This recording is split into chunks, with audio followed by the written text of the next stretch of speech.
मानव जीवन में सबसे मूल्यवान होता है विश्वास। जब वही विश्वास किसी के हाथों टूटता है तो उसका अंजाम कभी कभी इतना भयानक होता है कि वह एक हत्या में बदल जाता है। यह कहानी एक ऐसे ही वृद्ध व्यक्ति की है जिसने अपने जीवन के अंतिम वर्षों में भरोसे का हाथ थामा, लेकिन वही हाथ उसका काल बन गया। एक संदूक, एक मजाक और एक दुर्गंध जिसने पुलिस को उस राज्य तक पहुंचाया जो समाज को झकझोर देने वाला है। नमस्कार दोस्तों, मैं हूं आपका दोस्त और होस्ट सौरभ मिश्र और आप देख रहे हैं सौरभ की स्टोरी। ये कहानी है भरोसे के कत्ल की, चालाकी से रची गई साजिश की और पुलिस की सतर्कता की। आइए शुरू करते हैं। संदूक में छुपा राज। 22 जून 2025 की दोपहर का समय था। रायपुर शहर के व्यस्ततम इलाके गोल बाजार में एक पुरुष और एक महिला इलेक्ट्रिक स्कूटर पर बैठकर एक दुकानदार की दुकान पर पहुंचे। दुकान का नाम था शिब्बीर स्टील ट्रंक फैक्ट्री और दुकानदार थे हब्बू भाई। यह दुकान संदूक बनाने और बेचने के लिए प्रसिद्ध थी। दोनों ग्राहक चेहरे को रूमाल और मास्क से ढके हुए थे। हब्बू भाई ने मुस्कुराते हुए पूछा, बहन जी, कितना बड़ा संदूक चाहिए और उसमें क्या रखेंगे? महिला हंसते हुए बोली, कुछ ऐसा जिसमें लाश भी समा जाए। हब्बू भाई थोड़ा सहम गए। अरे बहन जी, कैसी बातें कर रही हैं? कौन लोग हैं आप? पुरुष ने हंसते हुए कहा, हम पति पत्नी हैं, मजाक कर रहे थे। हब्बू भाई भी हंस पड़े।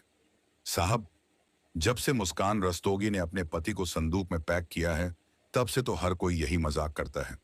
खैर, चलिए देखिए कौन सा संदूक पसंद आता है। मोल भाव के बाद एक बड़ा सा नया संदूक चुना गया। पैसे ऑनलाइन दिए गए। जाते जाते हब्बू भाई ने हमेशा की तरह अपने मार्कर से संदूक पर नाम लिखा, हब्बू भाई। उन्हें क्या पता था कि यही नाम कल किसी हत्या का सबसे अहम सुराग बनेगा। 23 जून 2025 की सुबह रायपुर के डीडी नगर थाना क्षेत्र स्थित दिपरा नाला के पास झुग्गी बस्ती के लोग असहज हो उठे थे। हवा में कुछ अजीब सी दुर्गंध थी। जैसे जैसे दिन चढ़ता गया, बदबू तीव्र होती गई। दोपहर 2 बजे के लगभग कुछ स्थानीय लोग बदबू की दिशा में बढ़े। नाले के पास की झाड़ियों में उन्होंने देखा एक बड़ा संदूक पड़ा था, चमचमाता ही हुआ नया संदूक, लेकिन उसके पास खड़ा होना भी मुश्किल हो रहा था बदबू के कारण। पुलिस को सूचना दी गई। डीडी नगर थाना पुलिस, फोरेंसिक टीम और वीडियोग्राफर मौके पर पहुंचे। संदूक को सावधानी से खोला गया। अंदर से निकला लाल रंग का ट्रॉली बैग। बैग फटा हुआ था और जब उसे खोला गया तभी की आंखें फटी की फटी रह गईं। बैग के भीतर एक मानव शव था जिसे सीमेंट में पैक किया गया था। सीमेंट की परतें अब टूट रही थीं। शव फूल चुका था और गलन शुरू हो चुकी थी। यह कोई हादसा नहीं था, यह एक सुनियोजित हत्या थी। जांच टीम की नजर सबसे पहले पड़ी उस नाम पर जो संदूक पर लिखा था, हब्बू भाई। यह एक छोटा सा शब्द, लेकिन पुलिस के लिए सबसे बड़ी लीड बन गया। पुलिस सीधे पहुंची गोल बाजार और एक एक दुकान की जांच शुरू की। 5वीं दुकान पर पहुंचकर अधिकारी बोले, क्या आपने हाल में ऐसा संदूक बेचा है? हब्बू भाई ने फोटो देखकर तुरंत कहा, जी साहब, यह संदूक तो मैंने ही बेचा था। परसों यानी 22 जून को एक आदमी और औरत आए थे। दोनों का चेहरा ढका हुआ था। पैसे उन्होंने ऑनलाइन ट्रांसफर किए थे। यह सुनकर पुलिस को उम्मीद की एक नई किरण मिली। उन्होंने तुरंत बैंक डिटेल से ऑनलाइन पेमेंट का पता लगाया। नाम आया अंकित उपाध्याय। पता इंद्रप्रस्थ कॉलोनी फेज 2, रायपुरा। जब पुलिस अंकित के घर पहुंची तो पता चला कि वह और उसकी पत्नी शिवानी शर्मा कुछ घंटे पहले दिल्ली के लिए रवाना हो चुके हैं। डीडी नगर थाना प्रभारी ने एसएसपी डॉसिस लाल उमेद सिंह को सूचना दी।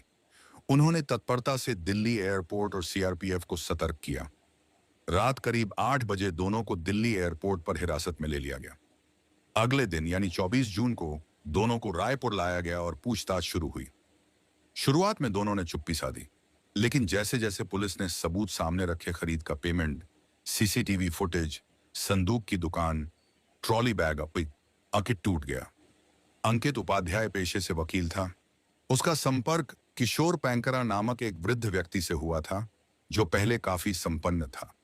उसके पास रायपुर के हांडीपारा में 2 मकान थे। 2015 में उसने एक मकान बेचने की डील की, लेकिन बाद में मन बदल गया। खरीदार से विवाद बढ़ने पर किशोर ने कानूनी सलाह के लिए अंकित से संपर्क किया। अंकित ने मदद का भरोसा दिया और वहीं से दोनों में नजदीकियां बढ़ने लगीं। किशोर का दूसरा मकान 30 लाख में बिका, लेकिन अंकित ने पैसे अपने पास रख लिए। जब किशोर ने पैसे मांगे तो बहाने बनाने लगा। इसी बीच किशोर का एक्सीडेंट हुआ और वह व्हील चेयर पर आ गया। अब वह पूरी तरह अंकित पर निर्भर था। अंकित ने उसे भरोसा दिलाया, आप चिंता ना करें, मैं आपकी सेवा करूंगा। लेकिन भीतर ही भीतर अंकित परेशान था। पैसे खत्म हो चुके थे। वो शेयर बाजार और सट्टे में गंवा चुका था। 21 जून की शाम अंकित ने किशोर को अपने फ्लैट बुलाया, D321 इंद्रप्रस्थ कॉलोनी। उसे नाश्ता कराया गया, नशे में मिलाकर शायद पोहा। फिर जब किशोर सो गया तो अंकित और उसकी पत्नी शिवानी ने मिलकर उसकी हत्या कर दी। शिवानी ने हाथ पैर पकड़े और अंकित ने गला घूंटा। फिर चाकू से गला रेत दिया ताकि कोई संदेह न रह जाए। इसके बाद शव को ट्रॉली बैग में ठूंसा गया। शरीर के हिस्सों को मोड़ा मरोड़ा गया। फिर सीमेंट डालकर उसे ढक दिया गया। लेकिन जब बदबू आने लगी तब दोनों ने योजना बनाई कि शव को कहीं फेंकना होगा। 22 जून को दोनों संदूक खरीदने गए, वही संदूक जिसमें लाश छुपाई गई। फिर फ्लैट से संदूक को 2 मजदूरों की मदद से नीचे लाया गया। एक युवक ऐश्वर्या उन्हें ट्रंक लिफ्ट से ले जाते देख रहा था। चेहरा ढका हुआ था। उसे शक हुआ लेकिन वह चुप रहा। ट्रंक को उन्होंने एक पुरानी ऑल्टो कार में रखा और डिपरा नाले के पास फेंक दिया। उन्हें यकीन था किशोर का कोई रिश्तेदार नहीं है, हमें कोई पकड़ नहीं पाएगा। लेकिन हब्बू भाई का लिखा हुआ नाम और बैंक ट्रांजैक्शन उनकी सबसे बड़ी भूल साबित हुई। अंकित और शिवानी इस समय पुलिस हिरासत में हैं। उन पर हत्या, सबूत मिटाने और साजिश रचने का मामला दर्ज किया गया है। पुलिस अब चार्जशीट दाखिल करने की तैयारी कर रही है।